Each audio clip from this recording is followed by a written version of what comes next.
राजकीय वर्तुळातली सर्वात मोठी आणि महत्त्वाची बातमी येत आहे। अखेर पवार ठाकरे उतरले मैदानात, शिंदे फडणवीस सरकारला मोठा दणका। होय, ज्याप्रमाणे आज राज्यामध्ये शेतकऱ्यांचे प्रश्न आहेत, बेरोजगारीचा प्रश्न आहे, पेपर फुटीचा प्रश्न आहेत, त्यावर सरकार कुठली ॲक्शन घेत नव्हतं, कुठलाही काम करीत नव्हतं आणि अखेर पवार ठाकरेने सरकारची झोप उडवली। होय, काल दिल्ली येथे जंतर मंतर येथे सोनम वांगचुक यांना उपोषण उभं केलं होतं, परंतु या सरकारनं पोलीस प्रशासनाचा वापर करीत सोनम वांगचुक यांना बळजबरीने उचलले। त्यांचे 18 दिवसाचे उपोषण आणि त्यांची मागणी एकच की केंद्रीय शिक्षण मंत्र्यांनी राजीनामा द्यावा। राज्यातील गोरगरीब घरातील विद्यार्थी कष्ट करून शिकतात, तळागाळातील शेतकऱ्याची मुले वर्षानुवर्ष मेहनत करतात, अभ्यास करतात आणि हे मोठे लोक मात्र पेपर फोडतात।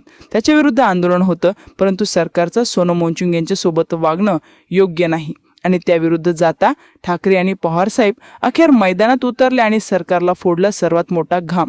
फडणवीस सरकारला आता रडायची वेळ आली। नेमकं काय दणका दिला, काय असणार सर्व योग्य दिशा आणि कशा प्रकारे सर्व सरकार हलणार आहे। तसंच भाजप आणि शिंदे सरकारच्या दबावाला बळी न पडता काही मोठे मंत्री ठाकरे आणि पवार साहेबांना साथ देणार।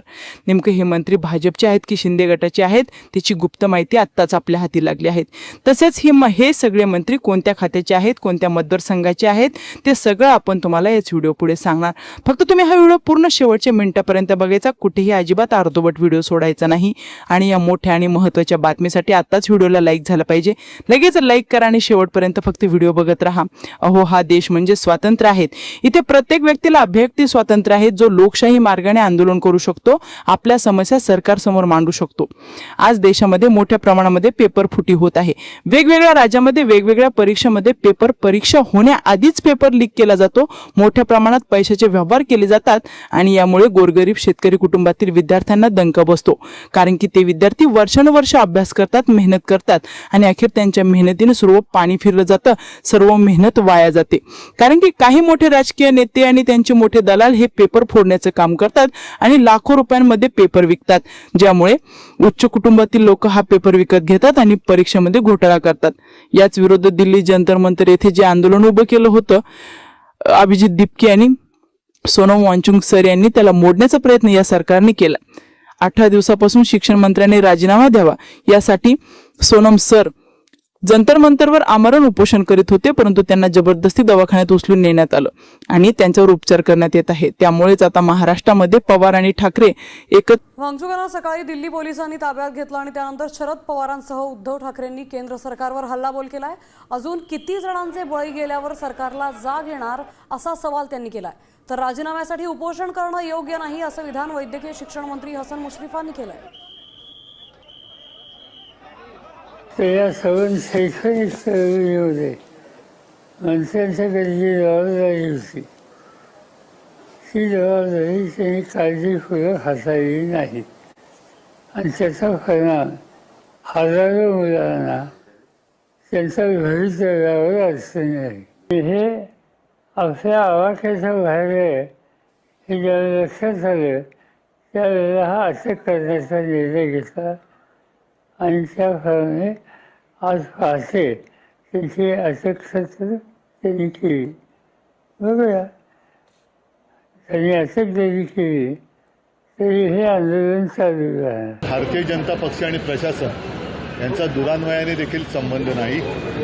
ज्या पद्धतीने निर्दयीपणे आणि क्रूरपणे या युवकांच्या भवितव्याशी खेळलं जातंय, हे अत्यंत लज्जास्पद आहे। एकूणच धर्मेंद्र प्रधान यांच्यामध्ये असं काय आहे आणि अजून किती बळी घेतल्यानंतर धर्मेंद्र प्रधान यांचा राजीनामा घेतला जाणार आहे हे सरकारने एकदा जाहीर करावं। मग एवढ्या आत्महत्या होऊन सुद्धा युवा शक्ती अशी वाया जात असताना धर्मेंद्र प्रधान यांना असं काय सोनं लागलंय की ज्यांच्या चुकांवरती सरकार पांघरुण घालतं। त्यांची मागणी होती की बाबा नीट परीक्षेमध्ये जो घोटाळा झालेला आहे त्यामध्ये त्या मंत्र्यांनी राजीनामा द्यावा।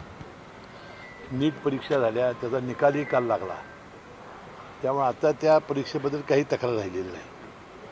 आता एखाद्या मंत्र्यानं राजीनामा द्यावा अशा मागणीसाठी असं उपोषण करणं हे काही योग्य आहे असं मला वाटत नाही, कारण ही परीक्षा आता झालेली आहे, सुरळीत पार पडलेली आहे, त्याचा निकालही लागलेला आहे। सोनम वांगचुक यांच्या उपोषणस्थळी पोलिसांनी केलेल्या कारवाईवर उद्धव ठाकरे यांनी टीका केली आहे। अतिरेक्याला पकडावं तसं वांगचुक यांची धरपकड केली. भाजपच्या अंगात प्रभू श्रीराम यांच्याऐवजी सैतान घुसलाय अशी टीका उद्धव ठाकरेंनी केली. काय जणू काय एखाद्या अतिरेक्याला पकडावं तसं पोलीस घुसले, चादरी बिदरी टाकल्या आणि उचलून घेऊन गेले. तो दिपके तिकडे बसलाय, त्याला पण मारहाण केली, त्याच्या अंगावर शाई फेकली. आणि ज्या पद्धतीने सरकार वागतंय, मी प्रभू रामचंद्राला हेच विचारलं की श्रीराम आहे काय झाले?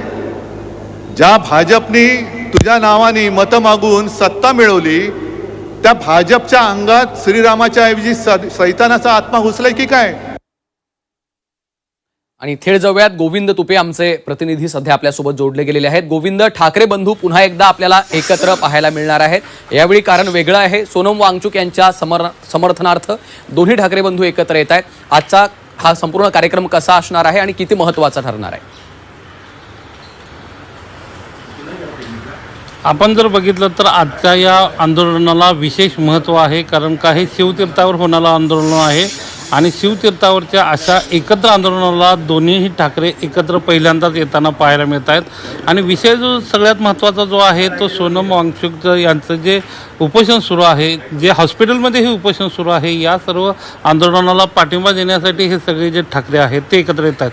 आजचे जर या ठिकाणी काही शिवसेना उद्धव बाळासाहेब ठाकरे गटाच्या नेत्यांचं अपील जर बघितलं किंवा सामनामधलं अपील जर बघितलं तर त्याच्यामध्ये स्पष्ट भूमिका अशी घेण्यात आल्याचं पाहायला मिळतं आहे की ज्या परिस्थितीमध्ये पाऊस असो, ऊन असो, वारा असो, अशा कुठल्याही परिस्थितीला न जुमानता भगवे झेंडे घेऊन या ठिकाणी भगवं वादळ जे आहे ते शिवाजी पार्कवर दिसलं पाहिजे, अशा पद्धतीचं जे आव्हान आहे ते शिवसैनिक असतील, मनसैनिक असतील त्यांना करण्यात आल्याचं पाहायला मिळतं आहे. आणि गेल्या काही दिवसापासून या सर्व आंदोलनाला पाठिंबा देत असताना राज ठाकरे यांनी लिहिलेलं पत्र असेल किंवा अमित ठाकरे यांनी त्यांच्या आंदोलनाला दिलेली भेट असेल किंवा उद्धव ठाकरेंकडून वारंवार मांडली जाणारी भूमिका असेल, या पार्श्वभूमीवर आज मुंबईत होणारं हे आंदोलन या ठिकाणी आक्रमक स्वरूपाचं असेल. त्याचबरोबर मोठ्या प्रमाणात शिवसैनिक, मनसैनिक एकत्र आल्याचं पाहायला मिळतील. आणि सगळ्यात महत्त्वाचं म्हणजे या आंदोलनाच्या वेळेला राज ठाकरे असतील किंवा उद्धव ठाकरे असतील नेमकी काय भूमिका मांडतात.